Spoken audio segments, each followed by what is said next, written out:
Welcome to the Deep Dive. Today, we're going to get you quickly up to speed on some really interesting stuff happening in Italian football. Yeah, definitely. We've got a title race that's suddenly looking, well, a bit tighter. Some movement and management at a big club. And maybe a quick thought on, judging things too quickly. It all sort of ties together, doesn't it? The whole high-pressure world of professional football on the pitch, off the pitch. Exactly. So let's dive straight in. This Serie A chase, Napoli's result against Empoli, sounds like it's really shaken things up for Inter. Oh, absolutely. That win was, well, massive for them. It puts them right back in the hunt, properly close to Inter. Give them a real boost, I imagine. Definitely. That kind of result, at this point in the season, it injects so much belief. So where does that leave things in terms of points? What's the gap now? Okay, so Napoli are now just 3 points behind Inter. 3 points? Wow. Yeah, 3 points.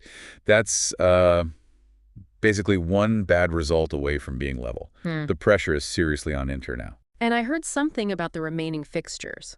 Does Napoli have an edge there, maybe? Well, that's the thinking, yeah. If you look at the schedules side by side, Napoli's remaining matches seem slightly less challenging compared to Inter's. Okay. Now, obviously, games aren't won on paper, but it can make a difference psychologically. Sure. Momentum, feeling like the path is clearer.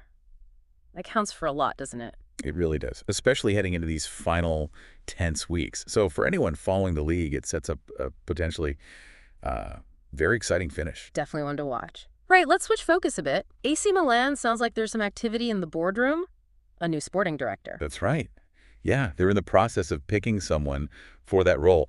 And it's a crucial position, really. How so? What does a sporting director actually shape? Well, they're basically the architect of the squad. They oversee player recruitment, contracts, sometimes even influence the overall footballing philosophy of the club. It's a big strategic appointment. Got it. And the person they're reportedly leaning towards, someone with Albanian nationality. That's the name that's emerged as the front runner, yes.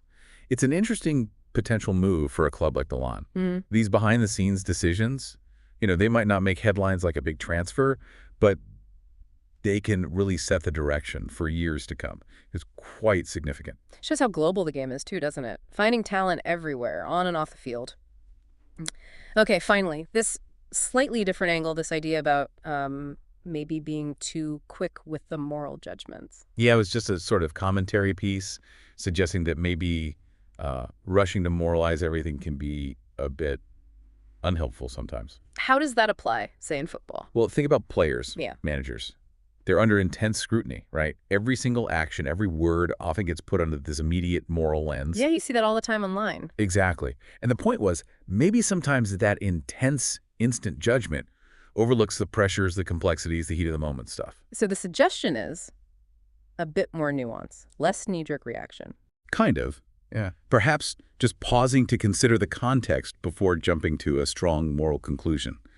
Whether it's a bad tackle, a manager's outburst, or, things outside football too. It's an interesting thought. There's a line between having standards and just, being overly critical about everything. Right. And it makes you wonder about the effect that constant judgment has, not just on the individuals, but on the whole conversation around sport, maybe. Food for thought, definitely. Okay, so let's quickly bring it all together for everyone listening. Sure. We've got the Serie A title race really tightening up. Napoli just 3 points behind Inter, and maybe with a slightly kinder run-in. Big pressure there. Then AC Milan potentially bringing in a new sporting director, an Albanian candidate leading the way, which could be a key strategic move. Yep, one to watch for the future direction of the club. And finally, just that little reflection on, the potential downside of jumping to moral judgments too quickly in sport and maybe elsewhere. It all paints a picture, doesn't it? The on-field drama, the boardroom strategy, even how we as fans or observers react to it all. It's all part of the game. Absolutely. So maybe a final thought for you listening. Think about how those less visible things, fixture lists, management changes, really do shape the outcomes we see. Yeah, and perhaps consider that point about judgment. How often do we form instant opinions, and what might we be missing when we do?